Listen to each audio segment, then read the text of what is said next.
Sometimes the weight is not in the fabric. It is in the moment after midnight, when the building is almost quiet and the room still smells faintly like old coffee and floor cleaner. At 0:28, the detective keeps working under the sharp white light, one hand near the cold edge of the table, the small click of a pen sounding louder than it is. No one is pushing him right then. No one is raising a voice. So why does the uniform feel heavier than it did last year? What you may be seeing is the quiet weight of a role that has asked for too much steadiness, for too long. In this video, I'll walk through why that weight builds slowly, why it can arrive without drama, and why a person can keep doing the work while part of them has already drifted somewhere else. The detective's uniform starts as something clear. It tells the room who he is. It gives shape to his job, his place, his training, his authority. But over time, it can also become a container for everything he has seen, everything he has not said out loud, and everything he has carried home without meaning to. The heaviness is not always weakness. Sometimes it is the cost of staying composed in rooms where other people fall apart. One common reason is the pressure of being the calmest person in the room. When everyone else is afraid, angry, guarded, or confused, the detective's face often stays still, because the role gives other people something solid to lean against. That kind of steadiness may look natural from the outside, but inside it can mean swallowing reaction after reaction until the body barely gets a chance to finish feeling one thing before the next question begins.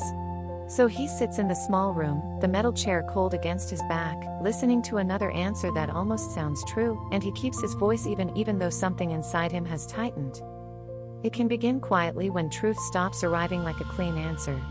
Early in the work, a person may believe that enough questions will eventually make the room clearer, but year after year, the truth often comes in pieces, pauses, half-glances, and details that do not line up.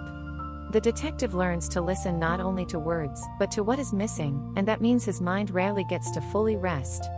He may leave the room after a long night with the facts written down, yet still feel the weight of what nobody could say plainly. One thing that often sits underneath is the slow split between the person and the role. The person may want to look away, breathe out, laugh at something harmless, go home and feel ordinary for a while, but the role keeps asking him to be alert, useful, careful, and unreadable. After years of this, the uniform can feel less like clothing and more like a door that closes behind him when he puts it on.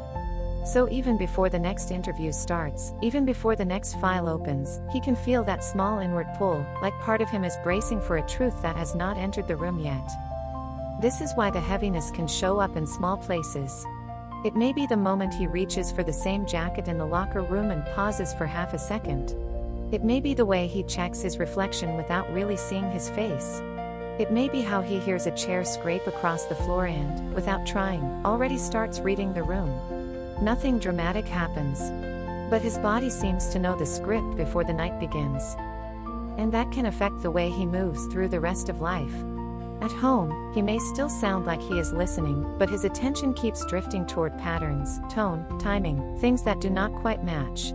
At dinner, someone may tell a simple story, and instead of relaxing into it, he catches the smallest hesitation and wonders why it was there. The uniform comes off, but the way of seeing stays on. That is part of what makes it heavy. The cloth is hanging somewhere else, but the role is still sitting in the room with him. It can also change the way people respond to him. Some people treat the uniform like strength, so they forget there is a tired person inside it. Some treat it like judgment, so they guard themselves before he even speaks. Others look at him and expect certainty, even in situations where certainty is the one thing nobody can offer. Over time, being seen only through the role can make a person feel oddly invisible. Known by the badge, but not fully known by anyone standing across from it. It is late, maybe a little after midnight, in a narrow room where the air has gone still.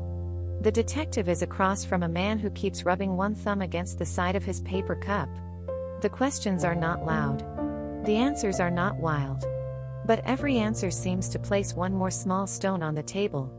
The fluorescent light makes everyone look washed out, and the detective notices the pen in his own hand clicking once, then again, even though he did not mean to do it. He already knows the shape of what is coming. Not every detail, not the whole story, but enough to feel the room closing in. He keeps his voice low. He keeps the questions simple. If you've been there, you're not strange. You might know someone who lives like this. This is what the weight can look like when it stops being about one hard night and starts being about every hard night stacked quietly on top of the last one. A person in that role may not talk about it because the words feel too small. Saying "I'm tired" may sound almost false when the tiredness is not just about sleep. Saying the work is hard may sound too obvious when the work has always been hard. Saying nothing can feel easier, especially when the whole job has trained him to keep his face steady and his voice measured. So the heaviness stays private. It settles into the shoulders, the quiet drive home, the way the hand rests on the steering wheel at a red light. A gentle place to begin is with a smaller kind of honesty before the night closes. Not a speech, not a confession, not a big explanation. Just one plain sentence somewhere private, even written on the back of an old envelope or typed into a note: "That room stayed with me tonight." The sentence does not solve the weight, but it gives it a place to land outside the body. Sometimes naming one real thing is enough to keep it from turning into a fog that covers everything. It may also help to separate the role from the whole self for one small moment. After a long shift, there can be a quiet ritual that marks the line: the badge placed down, the jacket hung, the hands washed slowly, the phone left face down for a few minutes before anyone is answered. Not as a performance. Not as a perfect boundary. Just a small signal that says, the room is over for now, even if the feeling is not. Over time, that kind of signal can remind a person that the uniform carries the work, but it does not contain the entire person. And there is something else here that is easy to miss.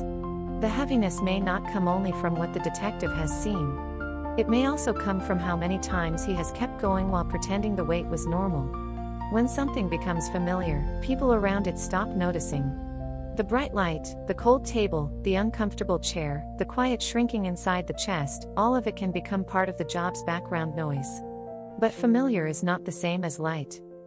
So if the detective's uniform feels heavier every year, it may be because the role has collected more than fabric can show. It has collected unanswered questions, guarded faces, late rooms, half-truths, and the quiet discipline of staying calm when calm costs something.